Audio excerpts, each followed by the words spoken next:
नमस्कार मित्रांनो, काही दिवसांपूर्वी आम्ही पार्श्वमी वर्तमानपत्र आणि आमच्या चॅनलच्या माध्यमातून इथली जी दृश्य होते चंद्रावरची सफर घडणारे या रोडचे आम्ही दाखवले होते। तरी देखील अद्यापपर्यंत याच्यावर कोणत्याही प्रकारची काही ठोस पावलं उचलण्यात आलेली नाही। हा ढवळेश्वर रस्ता आहे आणि जालन्यात आणखीन एक नवीन तलाव उदयास आलेला आहे। संभाजी उद्यान येथील मोती तलाव आणि घाणेवाडी तलाव याच्यानंतर आता जर आपण पाठीमागे बघत आहात तर नवीन एक तलाव उदयास आलेला आहे, जो की ढवळेश्वर ते राजूर रोडवर आहे। आम्ही ही गोष्ट कव्हर करण्यासाठी इथं जेव्हा आल्यानंतर आमच्या समोरच एक घटना घडली। एक दुचाकीस्वार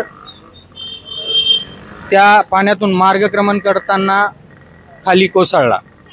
सुदैवाने त्याला कोणती हानी नाही झाली, पण आज दिवसभरात सकाळपासून 2 वेळेस पाऊस येऊन गेलाय। त्या पावसात इथल्या व्यक्तींनी जसं सांगितलंय की इथं जवळपास 2 महिला देखील या पाण्यामध्ये पडल्या, गाडीवरून जात असताना पाण्यात पडलेल्या। आपल्यासोबत इथले जे नागरिक आहे, जनता प्रतिष्ठानित आहे, आपण त्यांच्याकडून काही समस्या आहेत त्या जाणून घेऊया।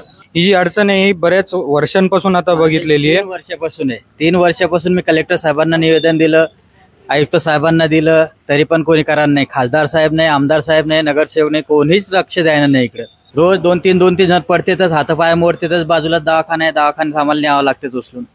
तर इथं अद्यापपर्यंत कोणीच लक्ष दिलेलं नाही, लक्ष दिलं नाही आतापर्यंत। जसं आपण रिसूड आहे माझ्यापाशी, 4 निवेदन दिलेले मी, कलेक्टर ऑफिसला बी, नगरपालिकेला बी। ना कोणी अधिकारी या लागले, ना कोणी लोकप्रतिनिधी या लागलेत। तुम्ही देखील इथले नागरिक आहात, काय समस्यांना सामोरं जावं लागतंय तुम्हाला? हे बघा, चालत सुद्धा रस्ता नाही इथं, आणि लोक अक्षरशः असे पडते, कोणाचा हात मोडतोय, पाय मोडतोय, आणि नाहक तर असे यांना भेटतोय, कारण हे समोर असल्यामुळे त्याला ते सहकार्य करावं लागतं ना। तुमची पण इथं प्रतिष्ठान आहेत, काय आज समस्या समोर असतात? पाऊस पडला की हे सगळे नदीच्या स्वरूपात तिसरा तलाव उदयास आलाय जालन्यात असं वाटतंय। सर, हा रोड खूप हे झालेला आहे। या रोडला बरेच जण पडलेले, कोणाचे हात पाय, कोणाचं काय, खूप दयनीय अवस्था झालेली आहे या रोडची, आणि खूप त्रास आहे सर। आणि खूप लहान मुलं सुद्धा ये जा करत असते, सगळ्यांना त्रास आहे या रोडचा।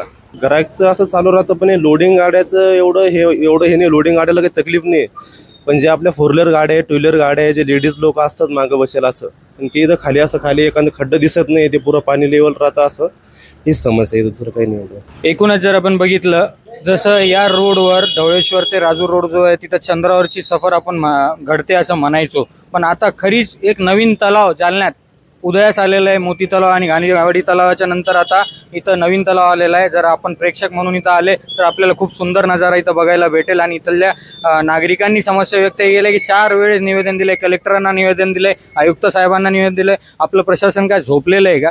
एखादं कोणी मरणाची वाट पाहता का? आपण वेळोवेळी बघत असतो की पावसाळ्यात अशा दुर्घटना घडत असतात, तारं तुटणं असो, ॲक्सिडेंट असो। सध्याच आम्ही जसं व्हिडिओमध्ये दाखवलं, सकाळपासून 2 महिला देखील इथं पडल्या। एखादा अनुचित प्रकार घडल्यास याला जबाबदार कोण राहणार? आणि मी अनुप राठी, आपण पाहत आहात पार्श्वभूमी डिजिटल।